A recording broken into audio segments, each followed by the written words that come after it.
Hello friends, ഇത്തവണയും ഞാൻ ദേ നിങ്ങളുടെ മുന്നിലെത്തിയിരിക്കുന്നത് ഒരു ഫാബ്രിക് പെയിൻറ് ഡിസൈനുമായിട്ടാണ്. താമര തന്നെയാണ് കേട്ടോ ഇത്തവണയും ഉള്ളത്. വേറൊന്നും കൊണ്ടല്ല, ഇത്തവണ താമര ഭയങ്കര ട്രെൻഡായി നിൽക്കുന്ന സമയമാണ്. നമ്മൾ ഏത് ഡ്രസ്സ് എടുത്ത് നോക്കിയാലും ഇപ്പോൾ കാണാം, ഷർട്ടിലായിക്കോട്ടെ, സെറ്റുമുണ്ടിലായിക്കോട്ടെ, ചുരിദാറിലായിക്കോട്ടെ, ഇപ്പോൾ താമര ഭയങ്കര ട്രെൻഡായി നിൽക്കുന്നതാണ്. ഞാൻ പക്ഷേ കഴിഞ്ഞ 2 വർഷങ്ങളായിട്ട് താമര പലപ്പോഴും വരച്ച് എനിക്ക് മതിയായതാണ്. പക്ഷേ ഇതെൻ്റെ ഫ്രണ്ടിൻ്റെ ചുരിദാറാണ്.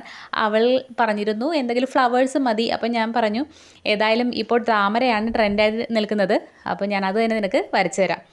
അങ്ങനെ ഞാൻ ദേ വരച്ചു തുടങ്ങി. ഇത്തവണ ട്രേസിങ് പേപ്പറോ അങ്ങനെയൊന്നും ഉപയോഗിച്ചിട്ടില്ല, നേരെ തന്നെ പെൻസിൽ ഉപയോഗിച്ചിട്ട് ചുരിദാറിലേക്ക് വരയ്ക്കുകയാണ് ചെയ്തിരിക്കുന്നത്. താമര ദേ വരച്ച് കഴിഞ്ഞിട്ടുണ്ട്. നമുക്കിനി പെയിൻറ്റ് ചെയ്യണമെങ്കിൽ ഒരു ഫ്രെയിം ഇടണം, എങ്കിൽ മാത്രമേ നല്ലോണം വലിഞ്ഞ് തുണിയൊക്കെ നല്ല സ്ട്രിപ്പായിട്ട് നിന്ന് നമുക്ക് നല്ല അടിയിലൊന്നും വേറെങ്ങും ആകാതെ നമുക്ക് പെയിൻറ്റ് ചെയ്യാൻ പറ്റത്തുള്ളൂ. അപ്പോൾ അതുകൊണ്ട് ഞാൻ ഫ്രെയിം ഇടുകയാണ്. ഏകദേശം അത്യാവശ്യം വലിപ്പമുള്ള ഒരു വട്ടം തന്നെയാണ് ഞാനിതിന് ഉപയോഗിച്ചിരിക്കുന്നത്. നമ്മുടെ കളറിങ്ങൊക്കെ തുടങ്ങി ഏകദേശം കുറച്ച് കഴിഞ്ഞു. അപ്പോൾ വൈറ്റും അതുപോലെ തന്നെ പിങ്കും പിന്നെ നമ്മുടെ ഒരു വാടാമല്ലി ഷെയ്ഡും കൂടി ചേർത്തിട്ടാണ് ഞാനൊരു കളർ അങ്ങോട്ട്, ആദ്യം ഞാൻ വൈറ്റും റോസും മാത്രമേ യൂസ് ചെയ്തുള്ളൂ. അതിന് ശേഷം ഞാൻ കുറച്ചും കൂടി വാടാമല്ലി കളേഴ്സൊക്കെ മിക്സ് ചെയ്യുന്നുണ്ട്. അത് ലാസ്റ്റ് ആകുമ്പോഴത്തേക്കും മനസ്സിലാകും.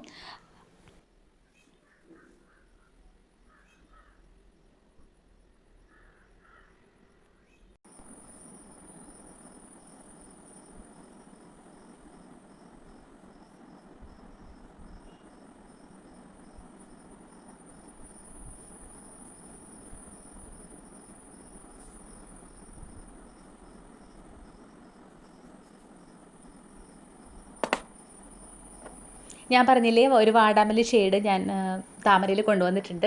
പിന്നെ ലീഫ് ചെയ്തപ്പോൾ സാബ് ഗ്രീനും ലൈറ്റ് ഗ്രീനും കൂടി മിക്സ് ചെയ്ത്, നമ്മുടെ ഗ്രീനറി ഗ്രീനില്ലേ അതും കൂടി മിക്സ് ചെയ്തിട്ട് ലൈറ്റിൽ നിന്നും ഡാർക്ക് ഷെയ്ഡിലേക്ക് വരുന്ന രീതിയിലാണ് ചെയ്തത്. ചില ഭാഗങ്ങളിൽ ലീഫിന് ചെറിയൊരു മടക്കുകളും ചുളിവുകളും ഒക്കെ കൊടുത്തിട്ടുണ്ട്. അതൊക്കെ നമ്മളുടെ ഇഷ്ടത്തിനനുസരിച്ച് മാറ്റി മാറ്റി കൊടുക്കാവുന്നതേ ഉള്ളൂ. അവസാനമായപ്പോഴത്തേക്കും ഈ ഒരു രീതിയിലാണ് നമ്മുടെ പിക്ചർ ഇരിക്കുന്നത്. എല്ലാത്തിനും ഒരു ബ്ലാക്ക് ഔട്ട്ലൈനും കൂടി ഞാൻ കൊടുത്തിട്ടുണ്ട്. അപ്പോൾ എങ്ങനെയുണ്ട് ലാസ്റ്റ് ഔട്ട്ലുക്ക്? എല്ലാവർക്കും ഇഷ്ടമായോ? അപ്പോൾ എല്ലാവരും ഇത് ചെയ്ത് നോക്കട്ടോ.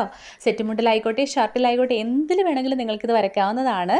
അഥവാ ഇനി വരച്ച് തരണമെന്നാണെങ്കിൽ എന്നെ കോൺടാക്ട് ചെയ്താൽ മതി, ഞാൻ ഓൺലൈനായിട്ട് ചെയ്തു തരുന്നതാണ്. Thank you for watching.